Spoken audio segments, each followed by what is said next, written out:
안녕하세요. 경력 25년의 브랜드 네이밍 별이사 조아저씨입니다. 상표 출원을 하였다가 종종 의견 제출 통지서를 받기도 하죠. 의견 제출 통지서라는 것은 이제 특허청에서 심사를 하였다가 등록을 못 해주겠다고 거절 이유를 적어서 보낸 서류를 말하는데 거기에 대해서 대응을 어떻게 하여야 할까요? 오늘 한번 그 아주 일반적인 사례를 들어볼게요. 여기 보면 이제 피클즈라는 상표가 있죠. 요것이 픽 라이프 에너지 요거하고 유사하다고 해서 상표 등록이 거절이 된 겁니다. 즉 의견 제출 통지서를 받았어요. 이것에 대해서는 어떻게 대응을 하여야 할까요? 피클즈 이 두 개를 보면은 피클즈가 좀 피클의 어떠한 그 복수형 같은 느낌이 있죠. 피클스는 아니지만 피클즈 해가지고 그래서 이제 피클즈 뭐 이런 경우는 특허청은 보통 거절 이유를 통지합니다. 의견 제출 통지서를 보내요. 그렇기 때문에 이제 우리가 상표를 만들 때도 이런 경우에는 거절 이유가 나올 가능성이 높다. 이런 걸 염두에 두셔야 돼요. 자, 그러면은 요것에 대해서 어떻게 대응을 하여야만 상표 등을 받을 수 있을까요? 특허청에서는 지금 피클즈가 요거하고 유사하다 그래가지고 상표 등록이 거절이 된 겁니다. 거절 이유가 통지가 된 거예요. 그러면은 상표법에서 말하는 유사라는 건 무엇을 말하냐면은 상표가 비슷하다 뭐 이런 의미도 있지만 그것만은 부족해요. 상표가 비슷한데 무슨 얘기냐면은 소비자들이 이거 같은 거 아니야? 라고 혼동을 일으킬 정도로 비슷하다. 요것이 유사의 개념입니다. 다시 말해가지고 같은 브랜드로 혼동되느냐 안 되느냐 요 판단의 근거예요. 뭐 피클즈 뭐 비슷한 면이 있기는 하지만 소비자가 이 두 개의 브랜드를 헷갈려 하지 않을 거라면은 그러면 두 개는 유사한 것이 아니에요. 그래서 이제는 우리가 의견서를 쓸 때, 즉 특허청의 거절 이유에 대해서 유사하다고 하는 거절 이유에 대해서 반박을 할 때는 유사하지 않다. 뭐 이런 거, 뭐 생긴 게 달라먹고 외관이 다르고 발음이 다르고 관절이 다르다. 뭐 이런 것들을 논박하는 게 아니고 왜 이 두 개의 상표가 혼동이 없을 것인지 소비자들은 헷갈려하지 않을 것인지 그거를 중심으로 해서 얘기를 해야 돼요.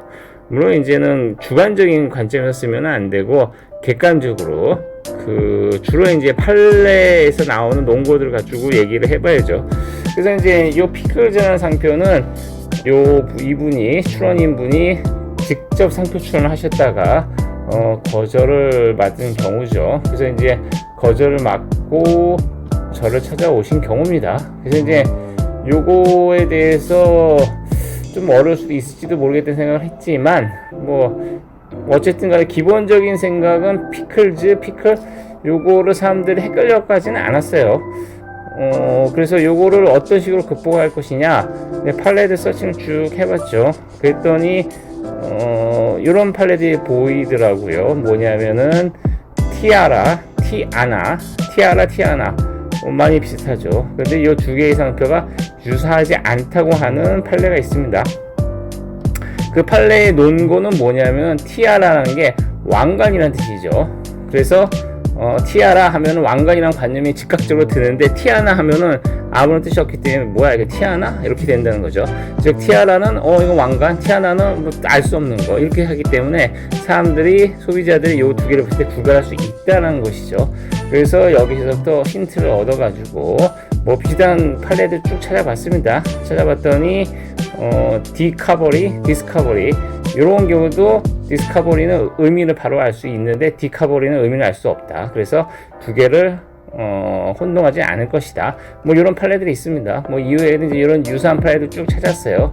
그래서 이제 그 논거 유사하지 않다고 말하는 것, 즉 왜 혼동을 일으키지 않을 거에 대한 그 논거들을 쭉 뽑아가지고 이거를 가지고 의견서를 쓴 거죠. 다시 말해가지고 피클 했을 때는 우리가 먹는 오이로 만든 피클 여기 즉각적 관념이 들지만은 피클즈라고 했을 때는 아무런 관념이 안 된다는 거죠. 물론 이제 피클을 연상시키긴 하겠지만 분명히 피클하고는 다른 피클즈라는 것을 소비자들은 그렇게 생각할까는 것이죠. 그래서 피클과 피클즈는 혼동되지 않을 것이다. 이렇게 정리를 해가지고 특허청의 거절 이유에 대해서 반박하는 의견서를 작성하였습니다. 그리고 이 의견서를 제출하였고 특허청에서는 이 의견을 받아들여 가지고 결국은 출원 공고가 되었습니다. 심사를 통과하게 된 것이죠.